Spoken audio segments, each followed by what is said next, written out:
Hey everyone. The topic I chose for my research paper was social media's problem with censorship.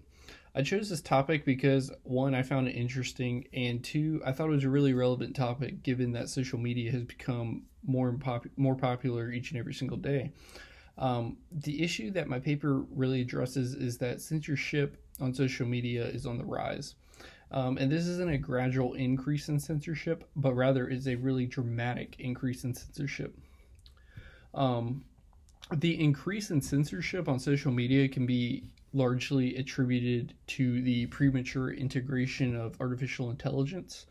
The individual platforms each use artificial intelligence to enforce their individual community standards, and more specifically, the prohibition against hate speech in these community standards. In response to this new trend in censorship, my paper contends that judicial intervention is necessary to uphold free speech on social media.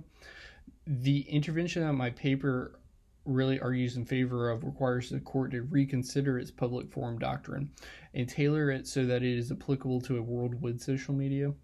My paper argues that this can be done through the adoption of the quasi public forum doctrine, also known as the quasi municipality doctrine. The adoption of the quasi public forum doctrine would allow the courts to stop social media platforms from censoring political speech on their platforms. And under this framework, my paper advocates for social media platforms would be considered the functional equivalent of the streets and sidewalks in a municipality, and thus be treated as such for First Amendment purposes. My paper argues that social media platforms and the traditional public forums serve nearly identical functions when it comes to free speech.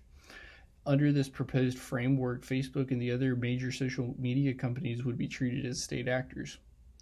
So, in the first part of my paper, I discuss social media and the censorship issue.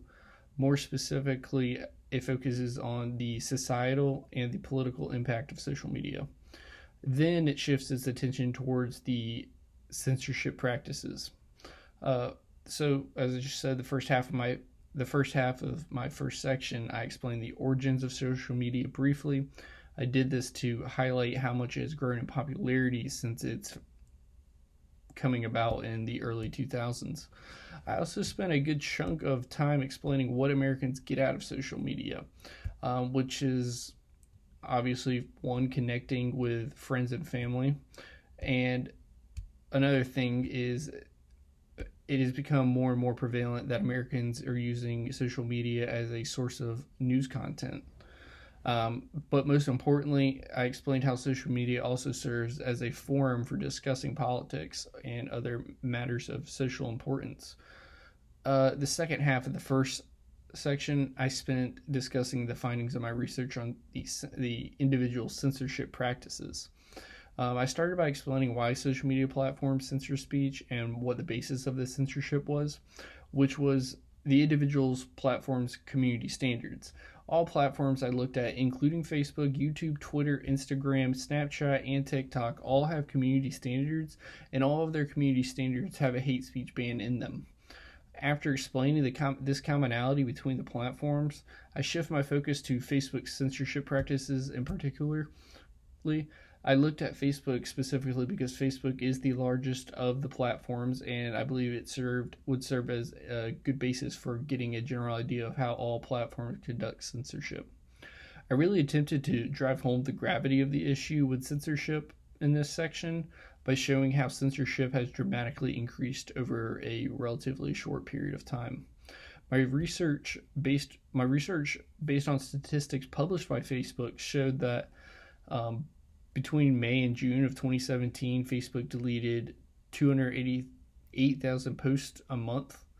That sounds like a lot of censorship going on. However, in 2018, the platform took down 2.5 million pieces of content in the first quarter of 2018, which is a pretty substantial increase in the amount of content being removed under the ban of hate speech on Facebook's platform.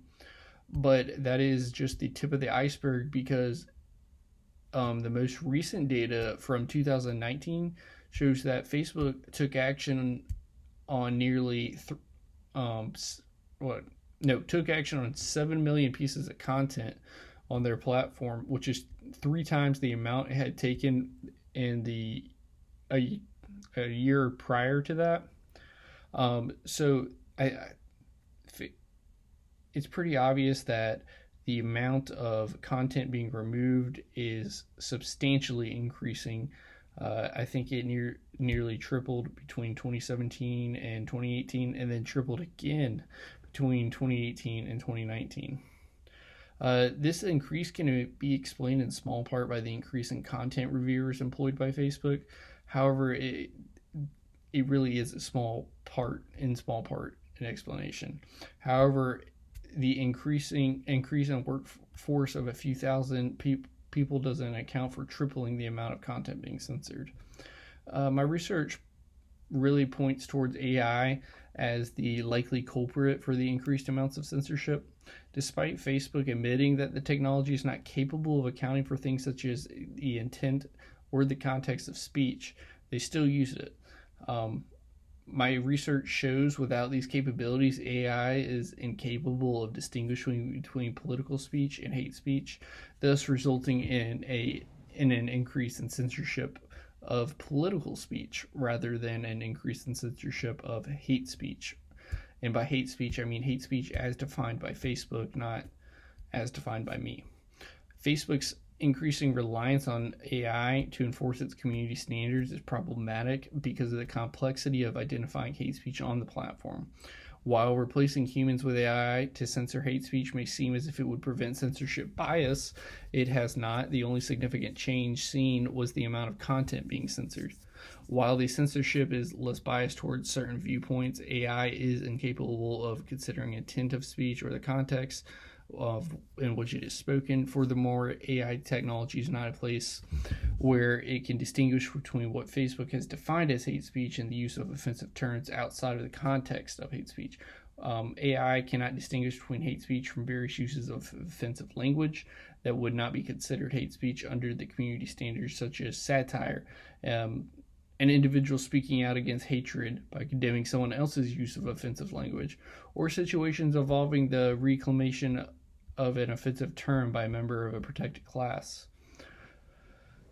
So the entire purpose of the first section is really to lay a foundation of the importance of social media in our society, and then really drive home the gravity of the censorship being conducted on social media. So part 2 of my paper illustrates the threat that censorship poses to a free democratic society. I essentially make my philosophical arguments in this section. I argue that censorship on social media gives rise to tyrannical majorities as described by James Madison in Federalist 10, Alexis de Tocqueville in Democracy in America, by John Stuart Mill in On Liberty. In the third part of my paper, I address the relevant First Amendment doctrines. I start by discussing the public forum doctrine. I discuss the origins of the public forum doctrine and establish the basic idea that the First Amendment protects speech in spaces that have traditionally served as forums for the purpose of public discussion and the dissemination of information, particularly streets and parks. I then introduce the concepts of the traditional public forum, the limited public forum, and the non-public forums. Once the entire framework for the public forum doctrine had been established, I shifted my focus to applying the public forum doctrine to the internet, or how the courts have applied the public forum doctrine to the internet, and then how the public forum doctrine had been applied to social media in particularly. It is in this section I reveal that the court may be open to change in their doctrines by citing to the majority opinion in Packham v. North Carolina, where Justice Kennedy makes several references to the importance of social media as a public forum. Kennedy stated that while in the past there may have been difficulty in identifying the most important places for the exchange of views, today the answer is clear. It is cyberspace, the vast democratic forums of the internet in general, and social media in particular.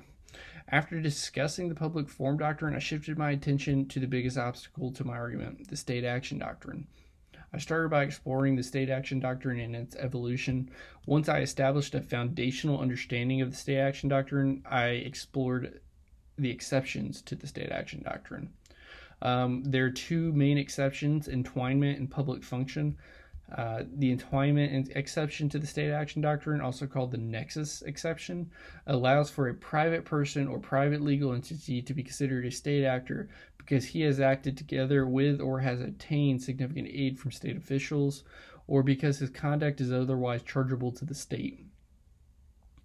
The public function exception requires in situations where a private individual or a private legal entity performs a function or exercises powers traditionally exclusively reserved to the state.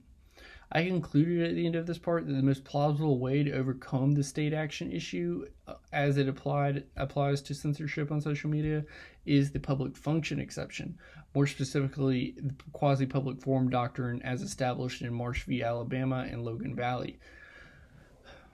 It is in part 4 of my paper where I take the issues which were established in part 1 and 2 and apply the legal theories that were established in part 3 and make the argument that the public forum doctrine needs to be considered in light of social media. I advocate that this could be done through the quasi-public forum doctrine originating from Marsh and Logan Valley. This solution to public forum problem serves also as the solution to the state action problem. Under the quasi-public forum doctrine, social media would be treated as if it were a traditional public forum, and the companies who own these platforms would be treated as state actors, who would be unable to infringe upon the free speech of their users. I also address the fact that social media is not identical to the company-owned town from Marsh, but that should not matter, because social media is the functional equivalent of the traditional public forum when looking at what the space is used for. I argue that it is illogical for free speech jurisprudence to rely on whether social media provides sewers, streets, and other public utilities. What should really matter is how it is an effective form of communication, and that has been opened up for the public's use by the owner. And under the quasi-public forum doctrine, the more an owner, for his advantage, opens up his property for use by the public in general, the more do his rights become circumscribed by the statutory and constitutional rights of those who use it. So that is the gist of my paper, and that's all I have. Thank you.